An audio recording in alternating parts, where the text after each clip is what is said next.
Día a todos. Continuamos en esta ocasión con el tema vitaminas y minerales. Vitaminas y minerales son esenciales para el metabolismo.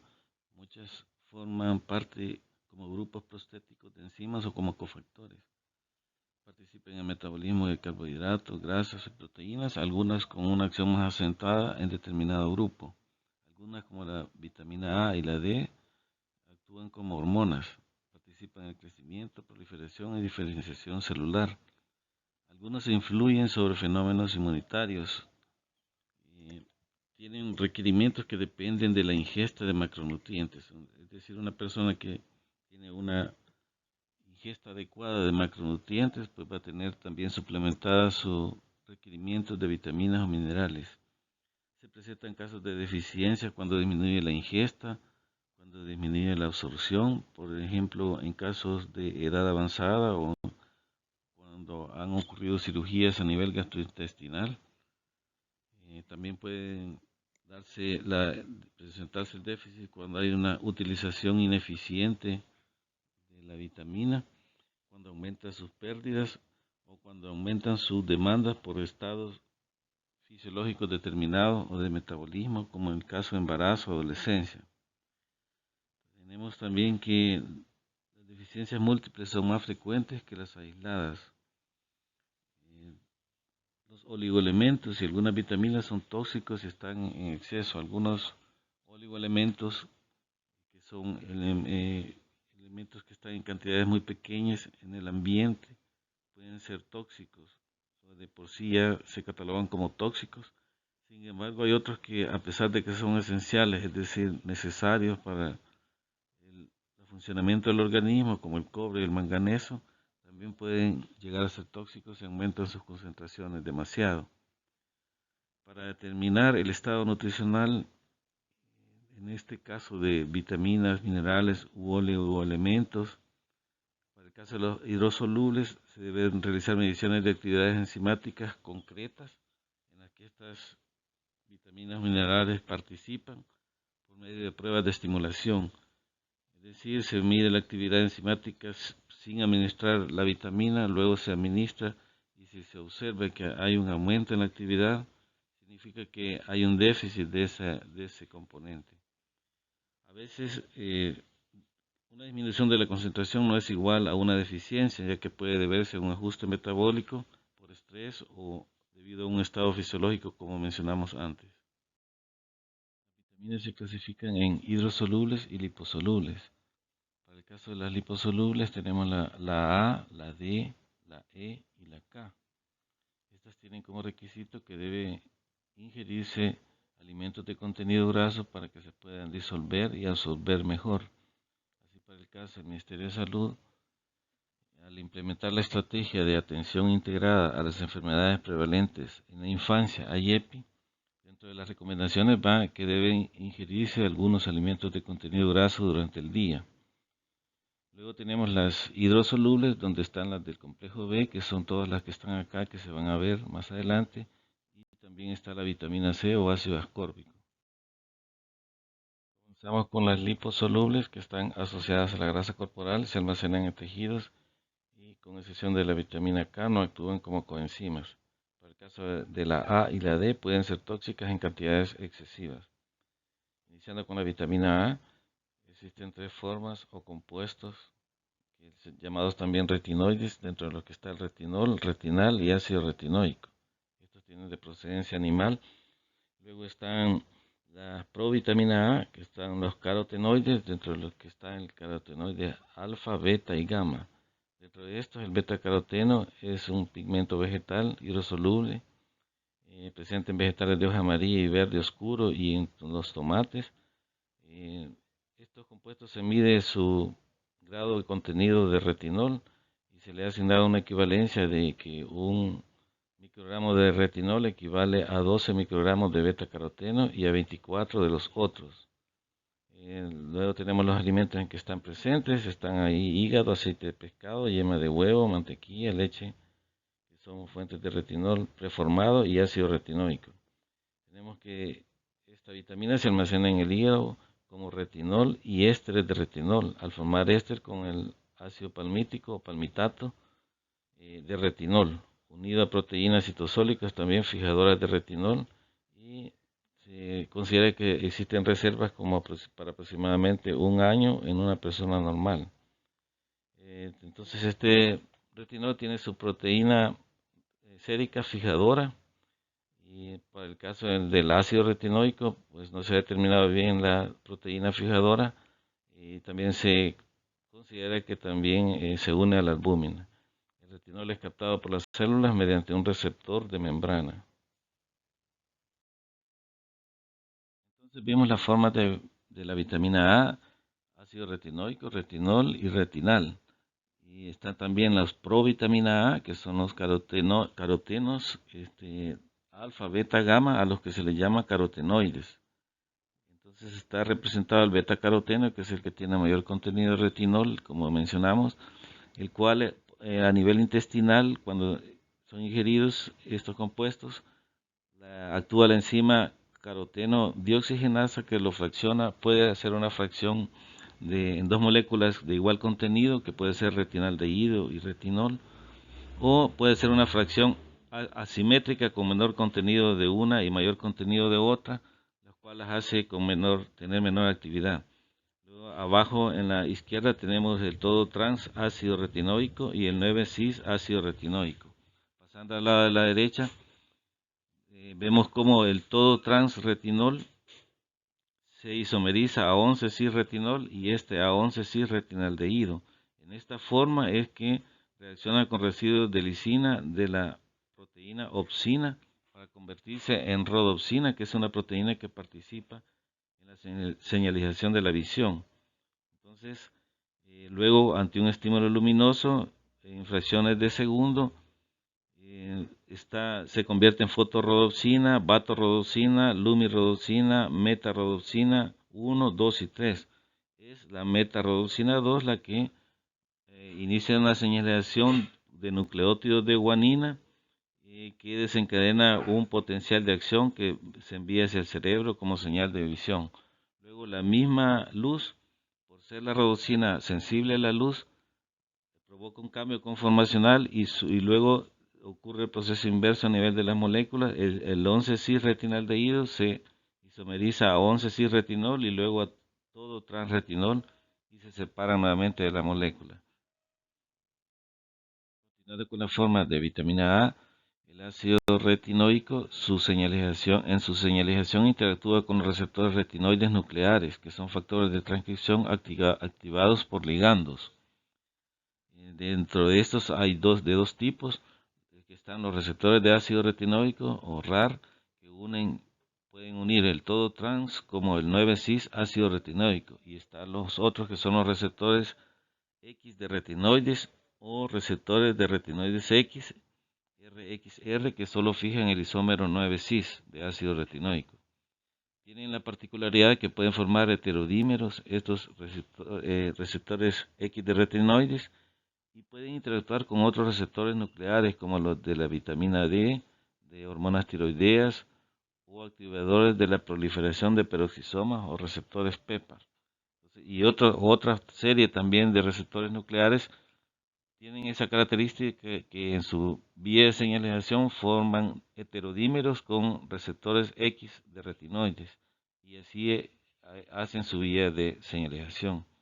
Entonces tenemos que la vitamina A también interviene en crecimiento y diferenciación celular por estas vías, incluyendo células del sistema nervioso central. La vitamina A forma parte del pigmento visual rodopsina, como vimos anteriormente. En este caso, la zona de los bastones, que son los que se encargan de la visión cuando hay poca luz, y a través de la unión, como vimos, de 11-cis-retinal a la apoproteína opsina. Vimos el proceso de finalización de la señal. Mencionamos cómo al haber la luz provoca decoloración y disociación, y luego las isomerizaciones que mencionamos, y luego la reducción a todo transretinol, y lo que provoca el cambio de conformación y finalización, y el inicio del impulso nervioso, y luego la separación de la apoproteína opsina. Cuando hay déficit de vitamina A o hipovitaminosis A, se altera la visión nocturna.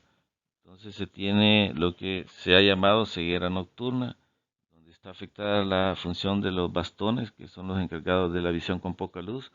Si el déficit es mayor, ocurre epitelización defectuosa y queratomalacia con reblandecimiento y opacidad a nivel de la córnea.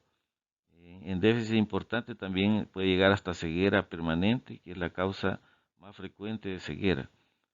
También puede existir un déficit con manifestaciones subclínicas que se manifiesta únicamente con susceptibilidad a las infecciones.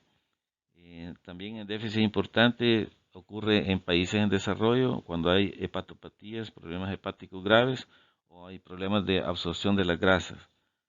También está en riesgo de déficit estados como el embarazo, la lactación, lactantes prematuros y lactantes hijas de madre con déficit. Puede presentar también exceso de vitamina A o hipervitaminosis A, sobre todo en personas que abusan de los suplementos. Y tenemos que su exceso es tóxico. En este caso se presenta un aumento de la presión intracraneal que se manifiesta con cefalea o dolor de cabeza, visión doble, mareo, dolor óseo y articular, pérdida de cabello, dermatitis. Recordemos que la vitamina A también está presente en los epitelios, hepatosplenomegalia, vómitos y diarrea. En el caso del embarazo puede haber teratogenicidad, es decir, aparecer malformaciones congénitas fetales. Y tenemos que también por dieta es difícil que esto ocurra, pero sí por suplementos, como mencionamos. Tenemos la vitamina D o calciol, que tiene funciones hormonales. Esta se sintetiza a partir de la molécula de 7 de hidrocolesterol, el cual se sintetiza en el hígado y luego se ubica en la piel. Tenemos que la luz solar, en parte del espectro ultravioleta que va de los 290 a 310 nanómetros de longitud de onda, provoca una reacción fotolítica en donde los productos son ergocalciferol o vitamina D2 y colecalciferol o vitamina D3. En su proceso de síntesis continúa con una hidroxilación primero en el hígado en la posición 25, que la convierte en 25 hidróxido de 3 o calcidiol o 25 hidroxicolecalciferol. Y una segunda hidroxilación, esta vez en riñón, en la posición 1, que la convierte en 1,25 de hidróxido de 3 o calcitriol o 1-alfa,25 de hidroxicolecalciferol. Esta vitamina regula la absorción de calcio, su reabsorción renal y su resorción ósea. Influye en genes de la proliferación, diferenciación y apoptosis celular, modula el crecimiento, participa en la función inmunitaria y es antiinflamatoria. Esto porque favorece la respuesta innata, es la primera que actúa ante un antígeno y modula o disminuye un tanto la respuesta adquirida y esto provoca una menor cantidad de liberación de citocinas proinflamatorias y es esta la razón por la que también se utiliza en el caso del COVID. Es la única que no suele ser necesaria en la dieta, excepto cuando hay poca exposición a la luz solar. Sus fuentes son leche, aceite de pescado, yemas de huevo, hígado. Y tenemos que se tienen mayores requerimientos en invierno porque va a haber una menor exposición a la luz solar. Acá está la reacción fotolítica que mencionamos como inicio. Ahí se puede ver la ruptura de un anillo de la molécula, que incluye también una isomerización termal. Y en la parte inferior vemos las hidroxilaciones que mencionamos también. En la parte superior vemos cómo la serie de reacciones termina con un grupo hidroxilo. Por eso en la parte inferior, cuando se dan las hidroxilaciones, en la primera se convierte en calcidiol y en la segunda en calcitriol. La vitamina D favorece la absorción intestinal del calcio, su reabsorción a nivel renal y la remoción de los depósitos de calcio a nivel óseo o resorción. Esto lleva como resultado un aumento de la concentración de calcio plasmática. Dentro de las causas de déficit de vitamina D o hipovitaminosis D, tenemos una menor exposición a la luz solar, un aumento de su metabolismo, es decir, cuando hay una baja ingesta, hay una mayor actividad para tratar de reabsorber calcio. En casos de nefropatía, cuando hay mala absorción de grasas, por ejemplo, en fibrosis quística o enfermedad de Crohn, que es una enfermedad inflamatoria del intestino de causa inmunitaria, y también en casos de derivación gástrica. Así tenemos que se presentan cuadros también en niños de raquitismo, que se caracteriza por huesos blandos deformables debido a mineralización defectuosa secundaria de deficiencia de calcio, que lleva a un arqueamiento de los huesos de los miembros inferiores y formación del rosario raquítico en articulaciones costocondrales, es decir, a nivel de tórax, que son visibles. Luego tenemos en adulto que se presenta la osteomalacia, que producto es debido a una desmineralización de los huesos y que lleva a un aumento de la susceptibilidad a las fracturas. También hay retraso del crecimiento, falta de modulación de la respuesta inmunitaria adquirida y también hay una disminución de la concentración de calcio plasmático y debido a que hay un reacomodamiento de mineral a nivel óseo, hay una mayor actividad de fosfatasa alcalina. Hipervitaminosis D, tenemos que la vitamina D en exceso es tóxica ya que provoca un aumento de la absorción y de la resorción ósea que lleva a hipercalcemia y depósito metastásico de calcio en otros tejidos. Se acompaña de anorexia, pérdida de peso y poliuria, en parte debido al efecto osmótico por aumento de la concentración de calcio. También se tiene tendencia a litiasis renal por la hipercalciuria secundaria a la hipercalcemia. Pasamos a la vitamina E. Se muestran los vitámeros o formas de vitamina E, los tocoferoles, en donde el 90% en humanos es alfa-tocoferol. Está representada la estructura, el núcleo principal de cromanona, los grupos sustituyentes OR y qué grupo está ocupando cada posición. Así, para el alfa-tocoferol, R1, R2 y R3 lo ocupa un grupo metilo y R4 no lo ocupa ningún sustituyente. Esta vitamina interviene en la función inmunitaria, en la señalización celular y en la expresión génica. Inhibe la actividad de la proteína quinasa C. Esta proteína modula el silenciamiento o la activación de genes a través de activar algunos factores de transcripción. Entonces modifica la adhesión también celular y el metabolismo del ácido araquidónico. En algunas especies animales interviene en producción de esperma y en la implantación del huevo. Inicialmente se pensó que en humanos también existe esta función, pero luego se encontró que no realiza esta función en humanos. Es una vitamina que carece de proteína transportadora específica, se empaqueta en kilomicrones y en la circulación se asocia a otras lipoproteínas.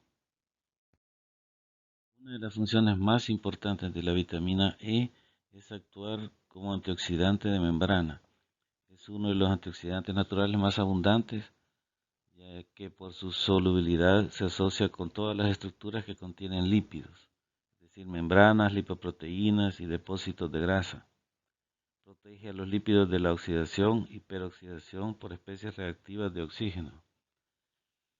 Sus fuentes son aceites vegetales, nueces, vegetales de hoja verde. Las causas de su déficit puede ser la mala absorción de grasas, la A-beta lipoproteinemia, recordemos que se transportan en lipoproteínas. En este caso, A-beta lipoproteinemia se refiere a las LDL, que están ausentes o disminuidas. También en la ingesta inadecuada en el embarazo, en recién nacidos prematuros con fórmulas lácteas con bajo contenido. También en lactantes prematuros, su déficit puede causar anemia hemolítica debido a daño oxidativo en la membrana del glóbulo rojo. También hay trombocitosis y edema. Su déficit también puede causar neuropatía periférica, miopatía y ataxia. Y existen pocos datos sobre su toxicidad por altos niveles. Pasamos a la vitamina K, que es un grupo de compuestos que difieren en el número de unidades isoprenoides en su cadena lateral. Las unidades isoprenoides son unidades lipídicas de 5 carbonos, que pueden variar en el número que presenten. Tenemos las fuentes acá de vitamina K, por ejemplo, en plantas, que es la filoquinona o vitamina K1. En la estructura se puede ver que está en paréntesis representada una unidad isoprenoide que en este caso se repite 3 veces.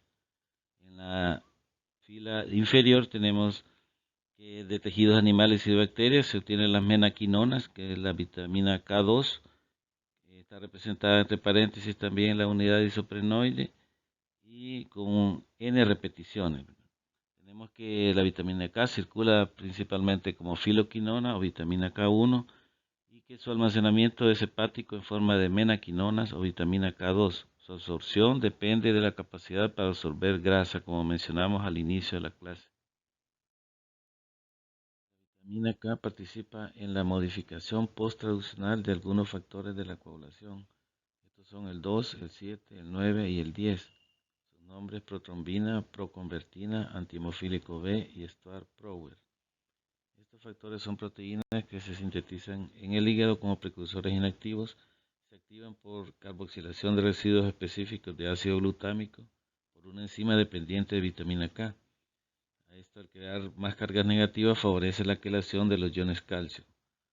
Esta vitamina está ampliamente distribuida en fuentes como vegetales de hoja verde, frutas, lácteos, aceites vegetales y los cereales. También la produce la microflora intestinal.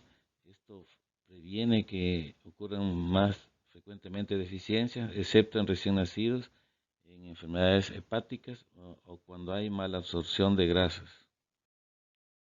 Al lado izquierdo se representa la carboxilación de un residuo de glutamato de una proteína, en donde la vitamina K actúa como cofactor. Al ocurrir esta carboxilación, en la posición gamma del glutamato se convierte en gamma carboxiglutamato. Se puede ver en la parte superior que tiene un grupo carboxilo y ya en la parte inferior tiene otro grupo, se le ha agregado otro. Esto favorece la quelación de iones calcio. En la parte derecha está cómo ocurre la reacción. Inicialmente se tiene la vitamina K hidroquinona y un residuo de glutamato. Entonces en la enzima vitamina K epoxidasa convierte a la vitamina K hidroquinona en vitamina K epóxido y esto favorece también la generación en el residuo de glutamato de un carbanión, es decir, un glutamato carbanión, el cual ya reacciona en forma no enzimática con CO2 y de esta forma se agrega otro grupo carboxilo a la molécula. Por su parte, la vitamina K epóxido, para volverse a reducir, primero actúa una vitamina K epóxido reductasa que utiliza un grupo sulfidrilo y se convierte en disulfuro. Con esto la vitamina K epóxido se convierte en vitamina K quinona. Luego aquí pueden actuar dos enzimas, ya sea una vitamina K quinona reductasa que utiliza otro grupo sulfidrilo o la quinona reductasa que utiliza NADPH para reducirla hasta vitamina K hidroquinona como estaba al inicio. Los factores de la coagulación se activan en forma de cascada, en donde un factor activa al siguiente debido a cambios en su conformación que se producen por la interacción con iones de calcio. Entonces tenemos que cuando hay déficit de vitamina K, esto se asocia a trastornos hemorragíparos. Los lactantes prematuros pueden desarrollar la enfermedad hemorrágica del recién nacido. Hay transferencia placentaria, tenemos que la transferencia placentaria de vitamina K es ineficaz. Esto lleva a que disminuyan las concentraciones de vitamina K justo después del nacimiento. A esto se agrega que el intestino de los recién nacidos es estéril. Dijimos que podía sintetizarse por las microbacterias intestinales, microflora intestinal. Tenemos fármacos inhibidores de las reacciones de carboxilación mediadas por vitamina K, como los dicumarínicos, que son antagonistas de la vitamina K, que se usan en enfermedades relacionadas con la trombosis. Por ejemplo, la trombosis venosa profunda, el tromboembolismo pulmonar y la fibrilación auricular, que son condiciones en las que se favorece la formación de trombos. Y por eso se utilizan estos fármacos en estos casos.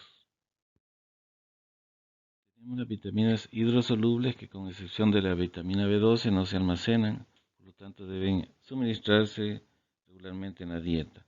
Cualquier exceso se excreta por la orina. No hay toxicidad asociada con el exceso de vitaminas del complejo B. En cuanto a las vitaminas del complejo B, actúan como coenzimas y a mayor ingesta calórica son mayores las necesidades, ya que hay un aumento del metabolismo. Así también en algunos estados o enfermedades con necesidades calóricas mayores, el aporte también debe ser mayor. También vamos a hablar de la vitamina C. La vitamina tiamina o vitamina B1 es esencial para reacciones de carboxilación y participa bastante en el metabolismo de carbohidratos. Su forma activa es el pirofosfato de tiamina o TPP y es coenzima de tres complejos enzimáticos como el de la piruvato de deshidrogenasa, donde está en la enzima 1 del complejo, también en el de alfa-cetoglutarato de deshidrogenasa y de alfa-cetoácido de cadena ramificada de deshidrogenasa. También actúa en la enzima transcetolasa que participa en la vía de la pentosa fosfato. También participa en la producción de HCl en el estómago. Su deficiencia puede dar síntomas como hiporexia, estreñimiento, náuseas, depresión, neuropatía periférica, inestabilidad. Hay un cuadro que se caracteriza por confusión mental, ataxia y trastornos oculares externos de los ojos como el nistagmo, también con amnesia, a lo cual se le llama psicosis de Wernicke-Korsakoff, que es frecuente en los alcohólicos por presentar deficiencia de esta vitamina, por un lado por la baja ingesta de alimentos cuando son crónicos y por el otro lado que se afecta un poco la absorción. También en los alcohólicos pueden presentar el beriberi, que es otra enfermedad debido a deficiencia de tiamina. Hablando del beriberi, es la primera enfermedad por deficiencia descubierta, en el cual hay trastornos así neurológicos, afectaciones o erupciones en la piel y también puede afectarse a nivel cardíaco. Hay dos tipos, el beriberi seco, que es sin retención de líquido, y el húmedo, que se asocia con insuficiencia cardíaca y edema. También se tienen síntomas, como dijimos, neuromusculares, y estos son más propensos los pacientes ancianos y con alguna afectación económica. Tenemos también que el estado de tiamina se debe determinar por medio de medir la actividad de la transcetolasa en glóbulos rojos, o puede ser mediciones directas por el método de cromatografía líquida de alta presión. En la parte superior está la estructura de la tiamina y también la estructura del pirofosfato de tiamina, el cual se forma al enlazar en el extremo de la molécula una molécula de pirofosfato. También se puede formar un carbanión. En la parte inferior está encerrada en círculo el pirofosfato de tiamina, formando parte del complejo de la piruvato de deshidrogenasa. Ahí se puede ver cómo está enlazada a una molécula de 2 carbonos, formando el hidroxietil tiamina pirofosfato, concretamente en el enzima E1 del complejo. Este complejo guarda similitud con el complejo de la alfa-cetoglutarato de deshidrogenasa y el otro complejo de alfa-cetoácido de cadena ramificada de deshidrogenasa. Luego tenemos a la riboflavina, que es la vitamina B2, que se asocia a óxido reductasas, que son enzimas que catalizan reacciones de óxido reducción. Se asocia en forma de las coenzimas flavina mononucleótido o FMN y flavina adenina dinucleótido o FAD, que son necesarias para el metabolismo energético de carbohidratos y lípidos. Cuando falta en la dieta se presenta el síndrome de deficiencia, que se caracteriza por estomatitis angular, que es una inflamación y eritema a nivel de las comisuras labiales, glositis, que es edema y eritema, inflamación a nivel de la lengua, y dermatitis descamativa. Puede también haber fotofobia, o sea, sensibilidad a la luz. Como esta vitamina es sensible a la luz, los recién nacidos que se encuentran en fototerapia debido a problemas como hiperbilirrubinemia pueden presentar déficit. También en el hipotiroidismo se está afectada la conversión de la vitamina hacia las coenzimas. Para determinar su estado se debe realizar por medio de la medición de la actividad de glutatión reductasa en el glóbulo rojo. En el recuadro superior, en la parte superior izquierda, tenemos la estructura de la riboflavina. Luego, a un lado tenemos la estructura del FMN o flavina mononucleótido. Podemos ver cómo la riboflavina presenta la estructura de anillo de isoaloxacina, que está formado por 3 anillos al cual está unida una cadena hidrocarbonada lateral, ¿verdad? Y entonces en el caso del FMN está unido al final en el extremo un grupo fosfato, por eso es un mononucleótido. Luego en ese mismo recuadro de arriba tenemos el FAD en la parte inferior del recuadro. Tenemos la estructura parte de la riboflavina que está enlazada a dos grupos fosfatos y estos a su vez a una ribosa y esto a una adenina. Por lo tanto, por eso se llama flavina adenina dinucleótido. En la parte del recuadro inferior se ven los átomos que participan en la reacción de oxidorreducción que se va a ver cuando se aborde ese tema. Tenemos la niacina, que es la vitamina B3, que es el nombre genérico para dos moléculas, el ácido nicotínico y la nicotinamida. Ahí están representadas sus estructuras. Podemos ver el ácido nicotínico, que tiene un grupo carboxilo, y la nicotinamida, que tiene un grupo amino unido al grupo carboxilo. Entonces tenemos que esta vitamina es activa como parte de la coenzima nicotinamida adenina dinucleótido o NAD, o también de la nicotinamida adenina dinucleótido fosfato, a la cual se le ha unido un grupo fosfato que participa en reacciones catalizadas por óxido reductasas también, igual que la anterior que veíamos, ¿verdad? La forma activa para la síntesis de estas coenzimas es el nicotinato y la nicotinamida debe desaminarse antes, aunque después vuelve a aminarse. Puede sintetizarse a partir de triptófano, pero esta conversión es muy ineficaz y no aporta cantidades suficientes de niacina, por lo tanto debe ingerirse en la dieta. Además requiere tiamina, piridosina y riboflavina. Sus necesidades se relacionan con el gasto energético. Tenemos la estructura del NAD y del NADP. En el recuadro de la izquierda podemos ver en círculo rojo está la nicotinamida, en círculo morado la adenina, y entonces entre ellas tenemos, cada una de ellas está unida a una ribosa y a un grupo fosfato y los grupos fosfatos unidos entre sí. Por eso se llama nicotinamida adenina dinucleótido, son dos grupos fosfato. A esta estructura se le puede agregar en la posición 2' de la ribosa que está unida a la adenina, que está en círculo verde, el grupo fosfato que está representado por R. Así se convierte en NADP, nicotinamida adenina dinucleótido fosfato. Ahí en el recuadro de la derecha está la parte que reacciona, que es la parte de la nicotinamida. Por ejemplo, cuando está como NAD, para reducirse debe tomar un protón del medio y dos electrones. Luego está representado ya con dos hidrógenos en la parte superior y pierde la carga positiva en el nitrógeno y adquiere dos electrones. Así cuando se va a oxidar, viceversa, en sentido opuesto. Al oxidarse libera un protón al medio y también libera o transfiere dos electrones. El déficit grave de niacina causa dermatitis, diarrea y demencia. Inicialmente, si no es tan severo, aparece glositis superficial que se le deba o eritema o enrojecimiento de la lengua, que si este déficit aumenta puede progresar al trastorno llamado pelagra, que se caracteriza por dermatitis con lesiones similares a quemaduras en áreas expuestas y también a la presión, con diarrea y también demencia. Este trastorno puede ser mortal si no se trata.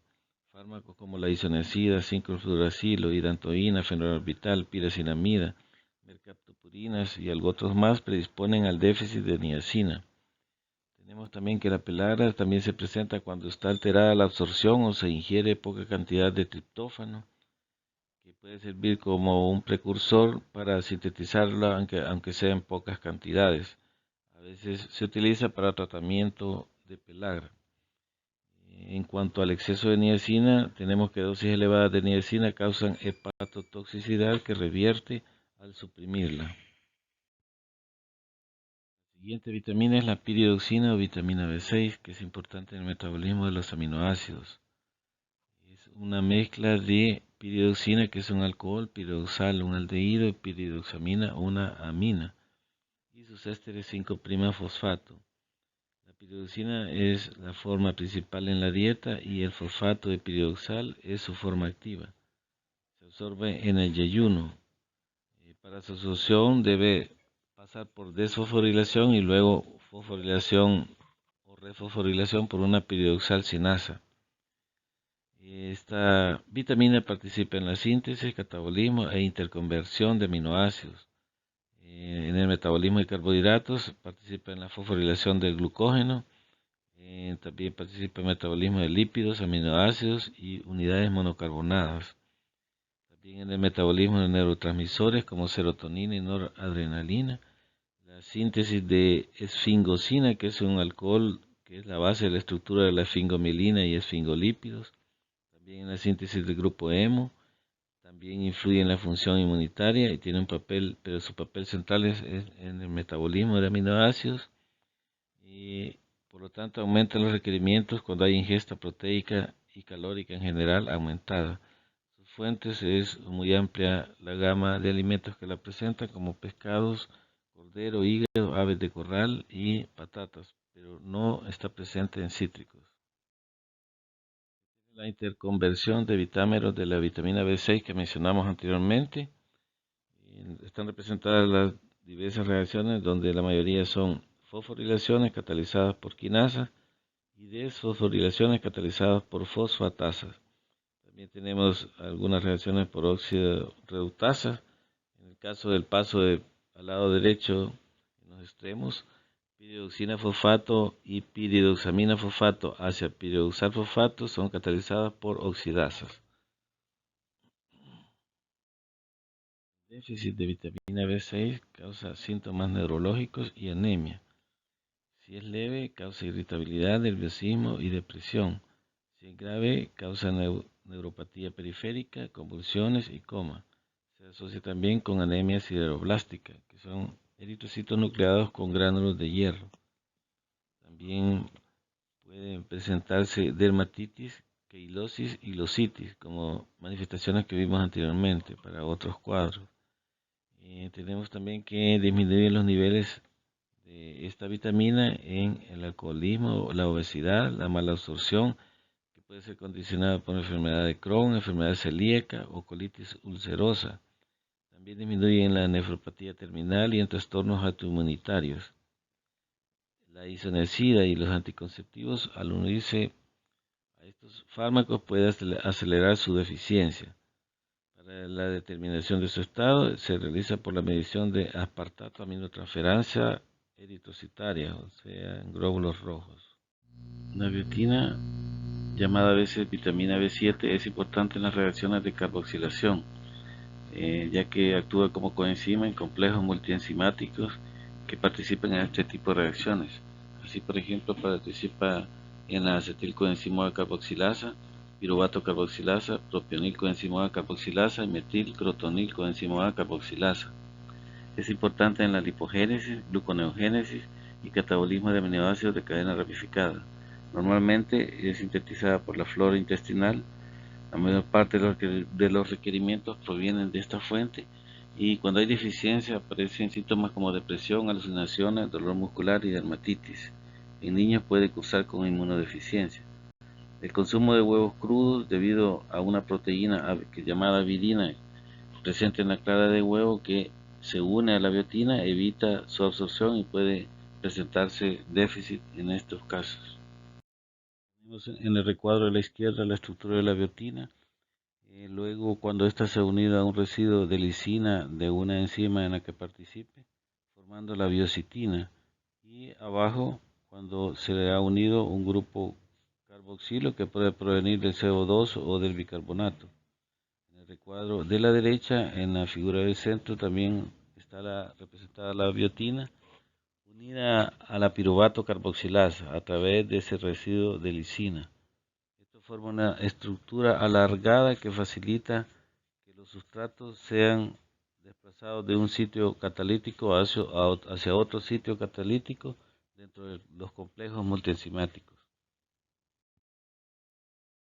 La cobalamina o vitamina B12 tiene una estructura compleja en anillo, un tanto similar al sistema de porfirina del hemo, pero más hidrogenada. El hierro es sustituido en este caso por un ion cobalto. Posee un anillo de metilbenzimidazol, como se va a ver más adelante en la estructura. Participa en síntesis de ácidos nucleicos, producción de eritrocitos, reciclado de folatos, que es otra coenzima, y vitamina. Junto con folato y B6 regula el metabolismo de homocisteína, al ser cofactor de la metionina sintasa que convierte la homocisteína en metionina. La homocisteína ha sido considerada incluso como un factor de riesgo cardiovascular. Bueno, participa en síntesis de S-adenosilmetionina, es coenzima en la conversión de metilmalonil coenzimo A a succinil coenzimo A, catalizado por la L-metilmalonil coenzimo A mutasa, en donde actúa como 5'-desoxiadenosilcobalamina. Es sintetizada exclusivamente por bacterias, ausente en todos los vegetales, pero concentrada en el hígado de los animales en tres formas: metilcobalamina, adenosilcobalamina e hidroxicobalamina. Solo está presente en productos animales como pescados, lácteos, carnes, hígado y riñón, y cereales enriquecidos. Por esta razón, los vegetarianos estrictos tienen un riesgo de presentar déficit dietético de esta vitamina. Cuando hay déficit de cobalamina se puede presentar anemia, fatiga, estreñimiento, pérdida de peso, diarrea y síntomas neurológicos, como entumecimiento o adormecimiento, hormigueo, pérdida de equilibrio, confusión, trastornos de estado de ánimo y demencia. Tenemos el cuadro de anemia perniciosa, que es debida o causada por atrofia de la mucosa gástrica, por ejemplo por una gastritis crónica atrófica o por destrucción autoinmune de las células parietales, que causa falta de factor intrínseco, el cual se excreta a nivel de las células parietales del estómago. Tenemos que 1 a 3% de los adultos de edad avanzada presentan este tipo de trastorno. También pueden haber déficit de esta vitamina en cirugías gástricas y bariátrica, que es para tratar obesidad, en resección quirúrgica del ilion por enfermedad de Crohn o en la hipocloridia por la edad. En cuanto a las funciones de la vitamina B12 y las del folato, están interrelacionadas y el déficit de cualquiera produce los mismos signos y síntomas. Participan ambas en la conversión de homocisteína a metionina. Tenemos también anemia megaloblástica, que es la deficiencia, en este caso solo de B12, caracterizada por eritrocitos aumentados de tamaño, hipocrómicos con baja coloración. También tenemos las manifestaciones neurológicas cuando pueden estar sin anemia, el cual se presenta degeneración medular combinada, subaguda, probablemente secundaria a déficit de metionina en la médula. También tenemos que el déficit provoca acumulación de ácido metilmalónico y homocisteína, causando los cuadros de aciduria metilmalónica y homocistinuria. La estructura de la cobalamina, en el recuadro izquierdo vemos el nucleótido o anillo benzimidazólico. Luego está el núcleo de corrina, que es un tanto similar al hemo y es casi planar también. Y luego tenemos que hay una posición de coordinación donde están los grupos sustituyentes representados por R, que pueden ser hidroxilo, puede ser cianuro, puede ser metilo o puede ser 5'-desoxiadenosil. Eso da lugar, en el caso del hidroxilo, a la hidroxicobalamina, el cianuro cianocobalamina, el metilcobalamina y el 5'-desoxiadenosilcobalamina. En el recuadro del derecho vemos también esos mismos grupos sustituyentes con los nombres que acabamos de mencionar. Tenemos en el recuadro de la derecha a la cobalamina, está la estructura, en donde se puede ver su grupo de R que no está sustituido por otro, un grupo sustituyente. Entonces está como cobalamina. Al lado izquierdo tenemos la cianocobalamina, en donde está coordinado con el cobalto una molécula de cianuro.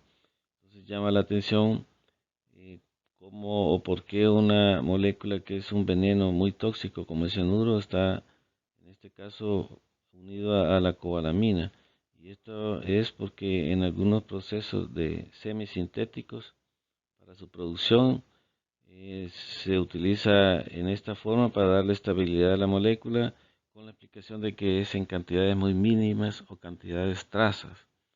De hecho, en las intoxicaciones por cianuro se tratan también con hidroxicobalamina para que se forme cianocobalamina y sea eliminada por la orina.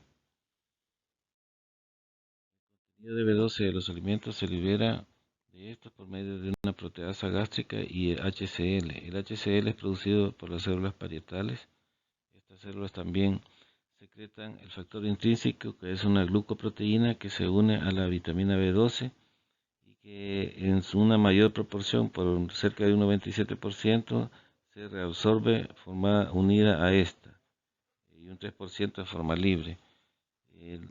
Entonces, el complejo factor intrínseco vitamina B12 se une a receptores específicos en los enterocitos que están en la región del ilion.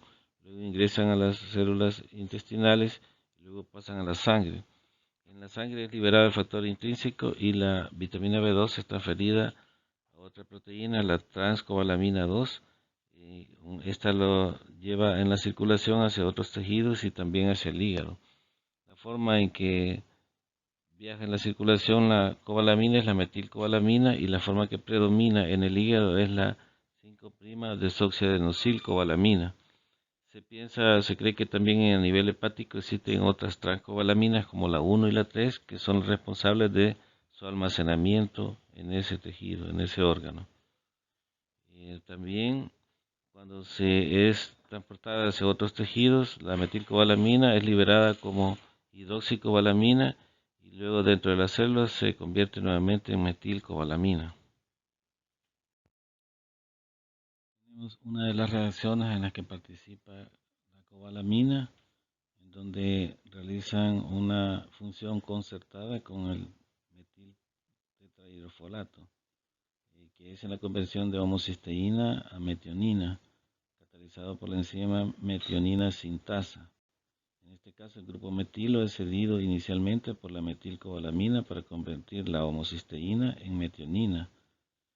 Luego, del metiltetrahidrofolato se transfiere el grupo metilo a la cobalamina para regenerar la metilcobalamina. El ácido fólico, también llamado vitamina B9. Tenemos que sus derivados, es decir, los folatos, son importantes en reacciones de transferencia de un único carbono, por ejemplo, en el síntesis de ADN o metabolismo de ADN como de ARN en regulación de la expresión génica en algunas otras reacciones del metabolismo. Tenemos que el ácido fólico o ácido tiroil L-glutámico presenta varios de estos derivados. Participa en reacciones de metilación como los ejemplos mencionados y también en vías de síntesis como de colina, serina, lisina y metionina. Síntesis de purinas y de la pirimidina timidina, que forman parte de los ácidos nucleicos.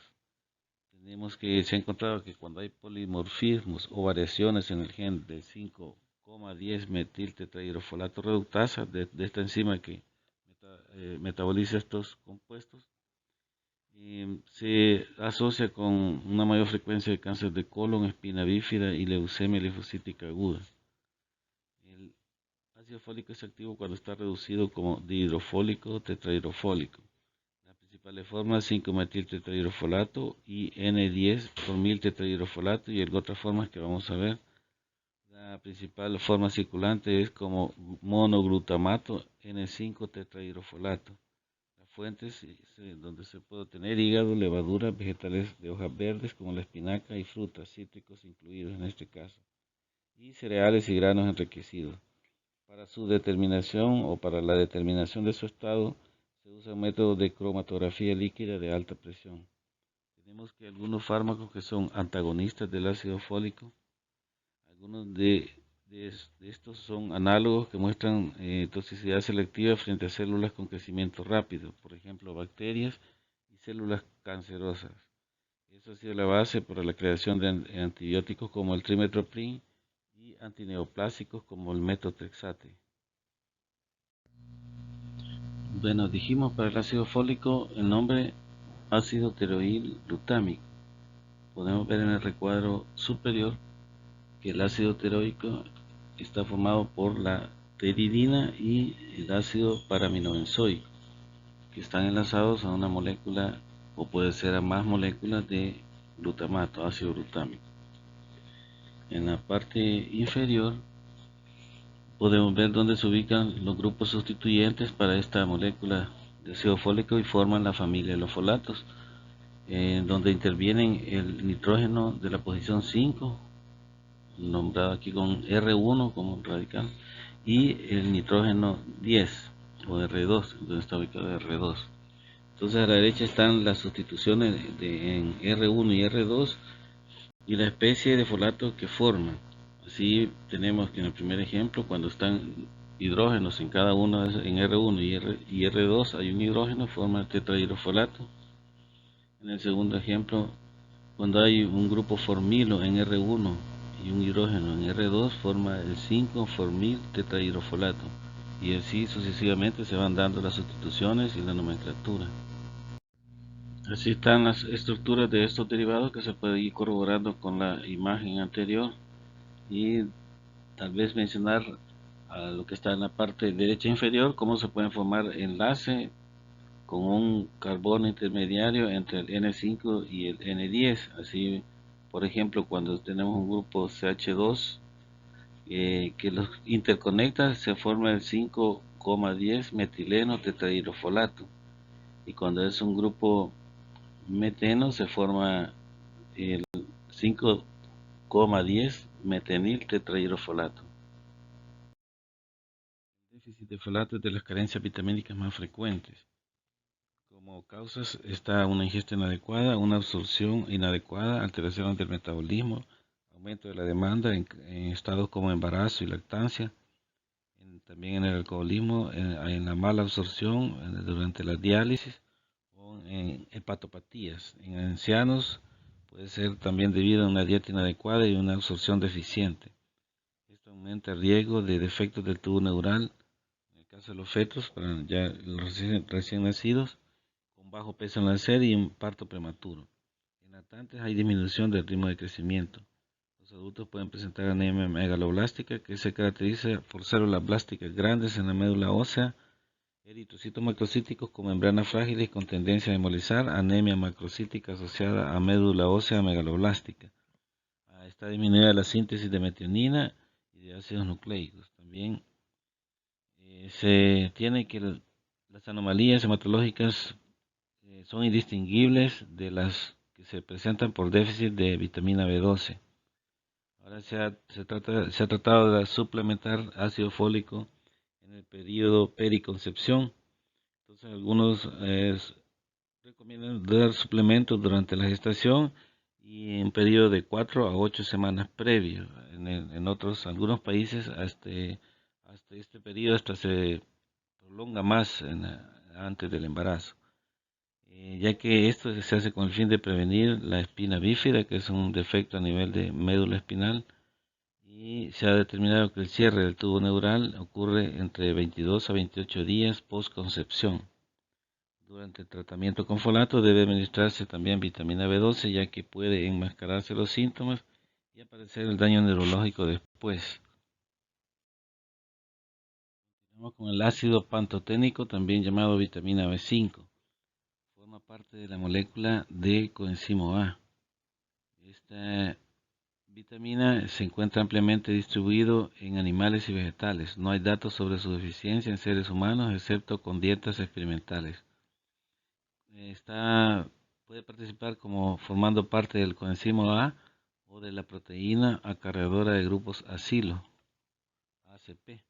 El ácido pantoténico actúa como un portador de grupos acilo, actúa como la fracción funcional de la panteteína de la coenzimo A o la proteína transportadora de acilo.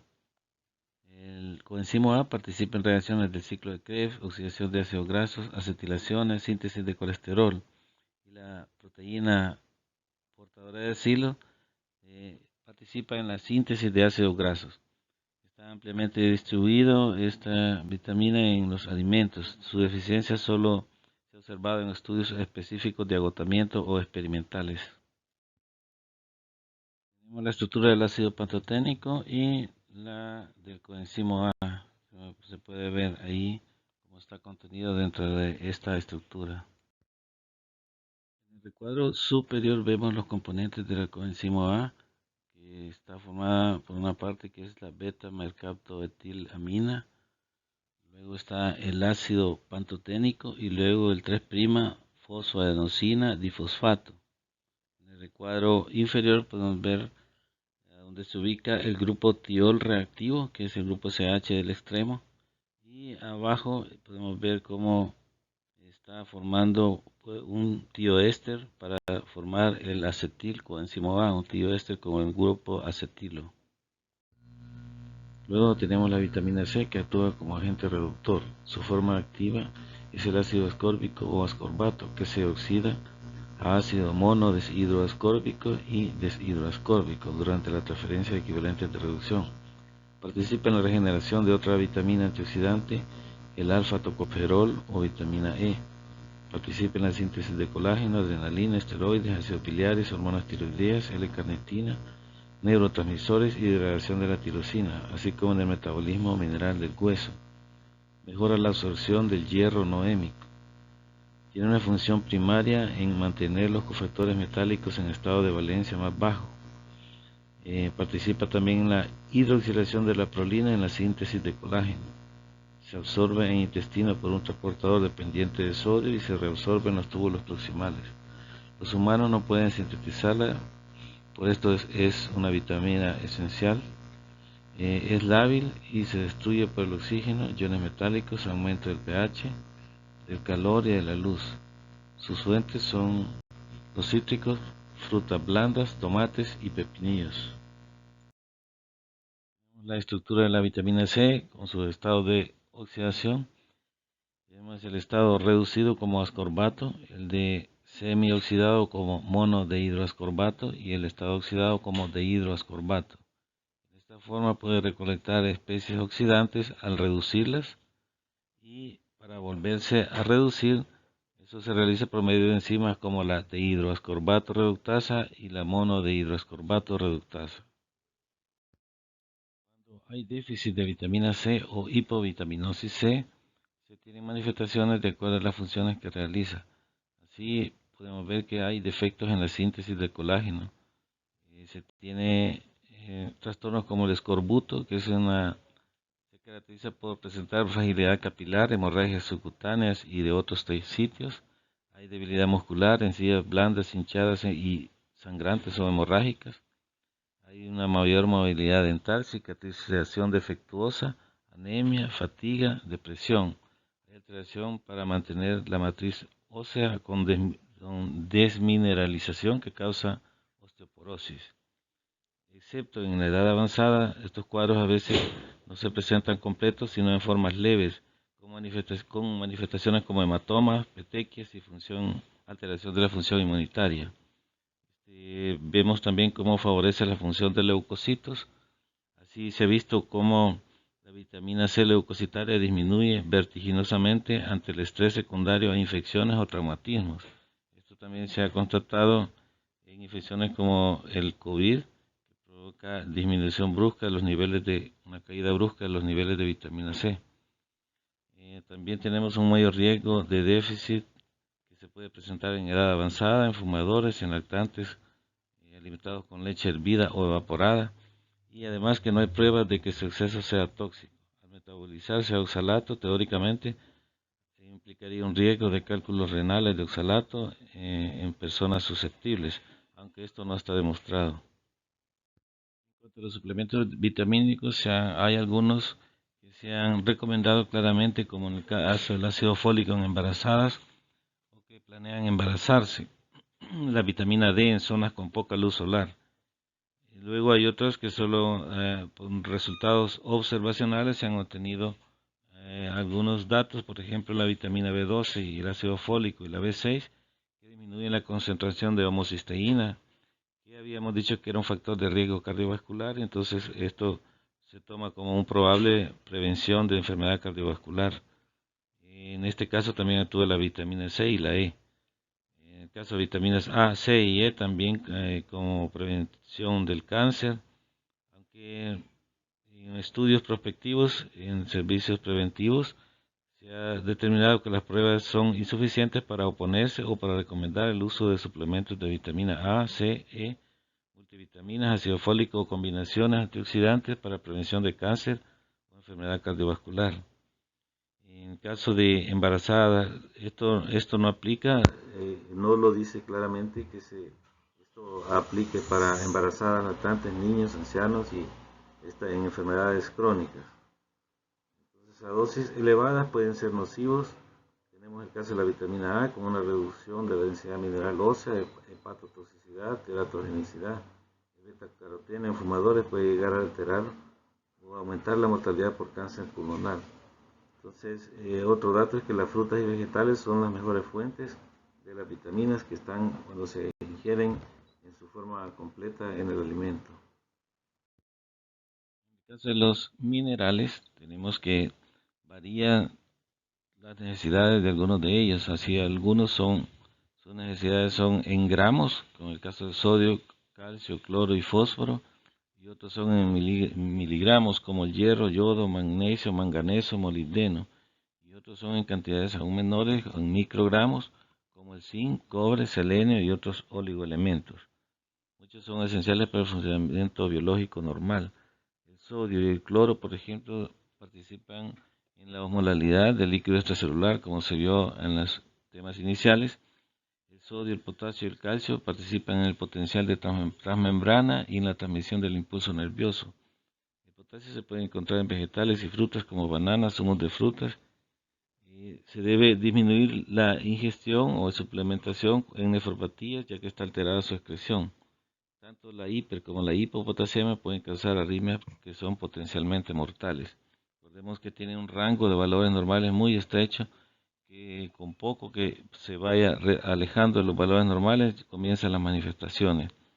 Luego tenemos el magnesio, que es un cofactor de numerosas enzimas, participa en el mantenimiento del potencial eléctrico de la membrana, el desarrollo esquelético, el potencial eléctrico de membrana nerviosa y muscular, cofactores y enzimas que necesitan ATP, en las que hay participación del ATP, replicación del ADN, en la síntesis de ARN, es decir, metabolismo tanto de ADN como ARN. También tenemos que se presentan déficits en situaciones de inanición o de malabsorción, pérdidas gastrointestinales por causas como ya hemos mencionado, como diarrea, vómitos. Tratamientos con diuréticos también pueden ser causa, cirugías del aparato digestivo, la pancreatitis aguda y el alcoholismo. La hipomagnesemia suele acompañarse de hipocalcemia y de hipopotasemia. Su déficit causa debilidad y arritmias cardíacas. El fosfato son esenciales para el metabolismo óseo, así también para procesos secretores. También participa en la bioseñalización, como se va a ver más adelante en los temas que vienen. El calcio también es importante para la contracción del músculo esquelético, cardíaco y liso. El calcio se encuentra en productos lácteos, mariscos y algunos vegetales. El fosfato participa también en el equilibrio ácido-base, como ya se vio anteriormente, el metabolismo energético, en la regulación de actividad de muchas enzimas y de la expresión génica. Los fosfatos son abundantes en células animales y vegetales. El caso del yodo es esencial para la síntesis de hormonas tiroideas. La cantidad en alimentos depende de la composición del suelo. Alimentos que lo contienen son pescados marinos y mariscos con un mayor contenido, también pescados de agua dulce, carnes, lácteos, legumbres, verduras y frutas. El flúor influye sobre la estructura del hueso y también en el esmalte dental. Su exceso provoca decoloración de los dientes y fragilidad ósea. La tierra es importante en la transferencia de oxígeno molecular, formando parte de la hemoglobina. Se asocia al grupo hemo de la hemoglobina y mioglobina. Los citocromos A, B y C contienen también hierro. En el cuerpo se tiene un promedio total de 3 a 4 gramos, donde el 75% está en hemoglobina y mioglobina y el 25% en tejidos como médula ósea, hígado y sistema retículo endotelial. Las fuentes dietéticas, están carnes rojas, aves de corral, pescados, ostras, yemas de huevo, vísceras, menudos, legumbres, higos, dátiles y algunos vegetales verdes. La carne y el ácido ascórbico favorecen su absorción.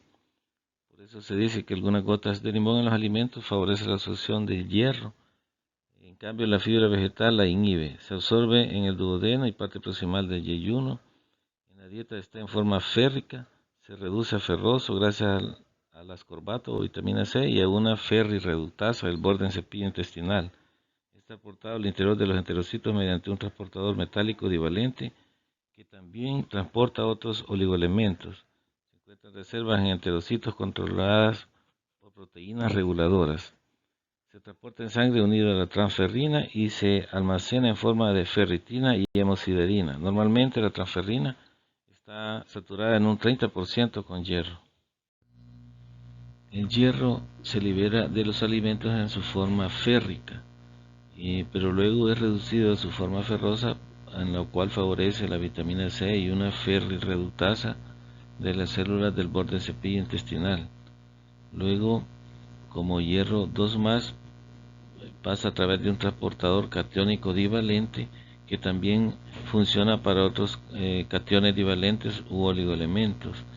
Luego, dentro del enterocito, como hierro 2+, puede ser almacenado incorporándose a ferritina, o también puede pasar por el borde vasolateral hacia la circulación, en donde en ese borde vasolateral está una proteína que se llama, una enzima que se llama efaestina o ferroportina, que es una ferrooxidasa que lo vuelve a oxidar a hierro 3+. En esa forma se incorpora a la transferrina y es llevado hacia sitios como donde se sintetizan los glóbulos rojos, y luego es incorporado y liberado dentro del eritroblasto, que es el glóbulo rojo en formación, donde nuevamente es reducido a la forma ferrosa y de esa forma se incorpora a las mitocondrias para ser incorporado a los grupos hemo. Cuando los glóbulos rojos ya están envejecidos y son degradados por los macrófagos, el hierro se es liberado el hierro también en su forma 2+ o ferrosa, y donde después de eso tiene que ser oxidado nuevamente hacia hierro 3+ para ser incorporado a la transferrina. En el caso de déficit de hierro, se tiene que las necesidades aumentan durante el crecimiento y durante el embarazo. Cuando hay déficit se tiene una eritropoiesis ineficaz, anemia normocítica y microcítica, es decir, eritrocitos pequeños. Es más probable que se presenten lactantes, adolescentes, embarazadas, menstruantes y también en ancianos. La causa más frecuente, pérdidas sanguíneas anormales, que generalmente son del aparato digestivo. Entonces, es algo que al abordar los pacientes se debe tener en cuenta y tratar de investigar. También se tiene que, para valorar el estado, se realiza la valoración de la transferrina y de ferritina en plasma, y además de las variables hematológicas como hemograma, frotis de sangre periférico y frotis de médula ósea. Los humanos no tienen ningún mecanismo específico para excretar el hierro, y el hierro libre es tóxico. Se tiene, por ejemplo, la hemocromatosis es un trastorno autosómico recesivo en el que hay incremento en la absorción de hierro, se acumula en corazón, hígado, páncreas y puede causar cirrosis hepática, carcinoma hepatocelular, diabetes, artritis e insuficiencia cardíaca. En el caso de los suplementos, se reduce la gravedad y la duración de la diarrea y evita la frecuencia de episodios. Para determinar el estado, se realiza medición de su concentración en suero. Esta afecta su concentración. Está afectada la concentración en plasma por la inflamación, el estrés, el cáncer, el tabaquismo, los esteroides y la hemólisis. Zinc es un componente de numerosas enzimas del metabolismo de carbohidratos, así también del resto del metabolismo energético, también de la síntesis y degradación de proteínas, síntesis de ácidos nucleicos. También participa en transporte celular, protección del daño oxidativo, funcionamiento inmunitario, división y crecimiento celular, y en la espermatogénesis, también en la función endocrina y exócrina del páncreas.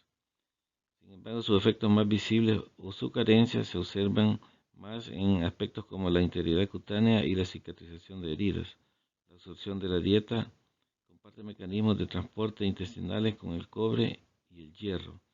En la absorción va ligado a una proteína que se llama la metalotioneína, que es rica en cisteína. También participa esta proteína en la fijación de otros iones metálicos divalentes como el cobre. Su síntesis depende de la cantidad de oligoelementos presentes en la dieta. Las necesidades aumentan en traumatismos por reducción de zinc en suero, así también para los mecanismos de cicatrización en los que participa. El déficit de zinc es frecuente, puede ocurrir en quemaduras graves, en fracaso renal, nefropatía, debido a asociación con albúmina plasmática y hay pérdida de las proteínas. También en la diálisis, en la alimentación parenteral en la que no hay reposición de estos oligoelementos, mala absorción, también por ejemplos que vimos anteriormente, también hepatopatías, enfermedades crónicas, como diabetes, neoplasia maligna, diarrea crónica, en embarazadas también y en alcoholismo. Las fuentes son ostras con un mayor contenido, carne roja, aves de corral, legumbres y nueces. No se almacena en el organismo, se afecta cuando hay déficit del crecimiento, la integridad cutánea y la cicatrización de heridas. Hay retraso del crecimiento, lesiones cutáneas, deterioro de función inmunitaria, alteración del gusto y olfato, afectación del desarrollo sexual. Y vemos también hay un defecto, cuando hay un defecto hereditario en la absorción de zinc, llamada acrodermatitis enteropática, que se caracteriza por lesiones cutáneas graves con diarrea y alopecia, que es la pérdida de cabello. También es el menos tóxico de los oligoelementos, pero el aumento de ingesta interfiere en la absorción de cobre y puede dar déficit de cobre y también anemia. El cobre participa en la eliminación de superóxido y otras especies de oxígeno reactivo. Se asocia con varias enzimas oxigenasas como la citocromo oxidasa y la superóxido dismutasa, que además utiliza zinc para su actividad. La función en la superóxido dismutasa junto con ceruloplasmina es la eliminación de superóxido y otras especies de oxígeno reactivo. También participa para el entrecruzamiento del colágeno, ya que es componente esencial de la lisil oxidasa, que es la enzima que cataliza este proceso. En pacientes con alimentación intravenosa se debe controlar el estado de micronutrientes periódicamente.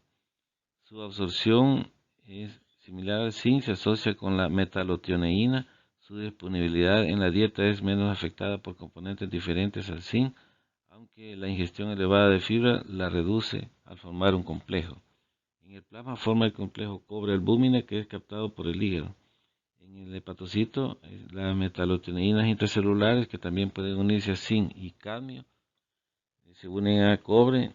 Y luego hay una proteína chaperona que lo dirige a lugares de síntesis proteica para su incorporación a la apoceruloplasmina, catalizada por una ATPasa de tipo la ATP7B, que cataliza su incorporación a la apoceruloplasmina y luego se libera la ceruloplasmina a la circulación.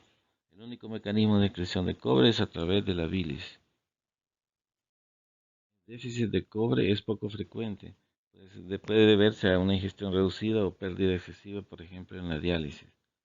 Sus manifestaciones son anemia crómica, microcítica, con eritrocitos pálidos y pequeños, que es resistente a la terapia con hierro. Hay neutropenia, hemorragia que puede ser debida a degeneración del tejido vascular por defecto en la producción de elastina y colágeno, despigmentación cutánea y alteración de la estructura del pelo. El síndrome de Menkes, que es un síndrome poco frecuente, se da por una alteración en el gen ATP7A que codifica una enzima ATP7A, ATPasa intestinal. Esto lleva a que se acumule cobre a nivel intestinal, puede ser también a nivel renal, y lleva a que se tenga la enfermedad del pelo ensortijado o acerado, o pelo quebradizo, con acumulación en intestino y riñones. Esto lleva a nefropatía y también a cardiopatía y a neuropatía. El diagnóstico en los primeros 3 meses de vida y la expectativa de vida es entre 3 y 5 años. Luego tenemos el exceso de cobre, que en grandes dosis se acumula en los tejidos, puede hacer una ingestión crónica excesiva que cause cirrosis hepática. La toxicidad aguda puede ser en la cual se puede ver hemólisis acentuada y daño en las células hepáticas y el cerebro.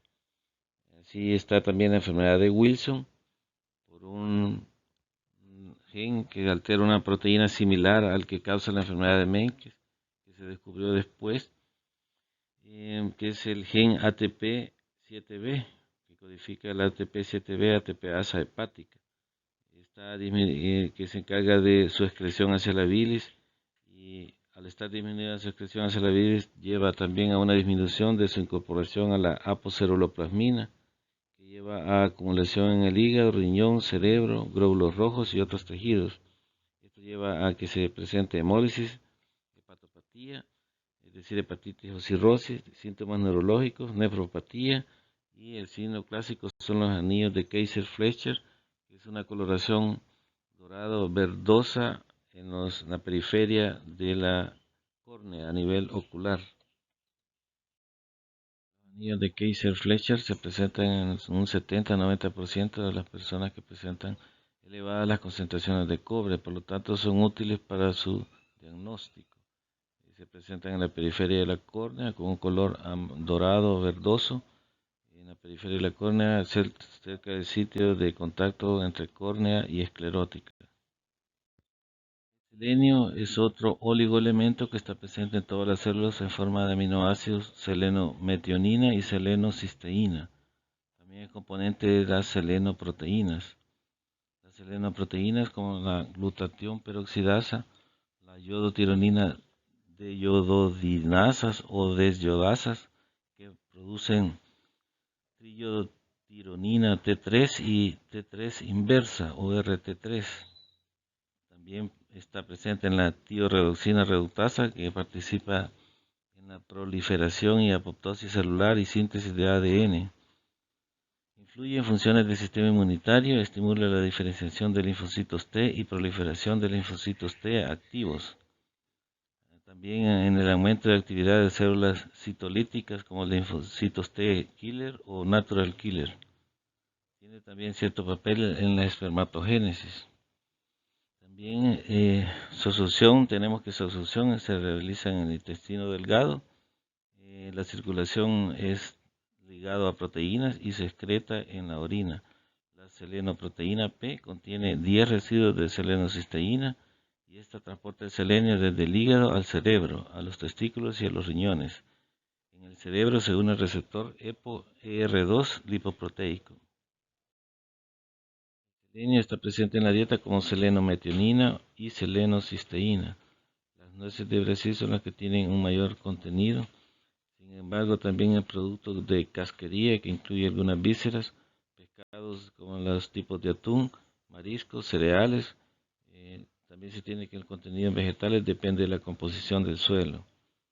Su estado puede influir en el riesgo de muchos cuadros crónicos. Si hay déficit, hay un declive en la función inmunitaria y problemas cognitivos. Se han encontrado déficit en convulsiones epilépticas, preeclampsia y un tipo de miocardiopatía que se presenta en algunos países como China, que es la enfermedad de Keshan. Cuando hay déficits pueden presentarse síntomas como dolor muscular crónico, lechos unguiales anormales y miocardiopatía. Cuando hay exceso causa cirrosis hepática, esplenomegalia, hemorragias a nivel gastrointestinal y depresión. Tiene un efecto beneficioso en el riesgo de cáncer de pulmón, de próstata y de vejiga. Algunos polimorfismos o variantes en los genes para la selenoproteína se ha relacionado con riesgo de algunos diferentes tipos de cáncer, también con preeclampsia y posiblemente con enfermedad cardiovascular. Los suplementos a personas con valores normales o altos pueden ser nocivos. Para la función biológica normal son necesarios otros muchos oligoelementos como manganeso, molibdeno, vanadio, níquel y cadmio. en grupos prostéticos o cofactores de algunas enzimas, en el caso del molibdeno para la santina oxidasa, del manganeso para la superóxido desmutasa y también para la piruvato carboxilasa. En exceso son tóxicos, por ejemplo el cadmio en trabajadores de astilleros. Se encontró que había toxicidad debido a este oligoelemento por estar en el ambiente. A medida que se mejoren las técnicas de análisis y el conocimiento bioquímico, se conocerán también otras funciones para otros metales u oligoelementos. Llegamos hasta acá, continuamos en otra ocasión. Gracias.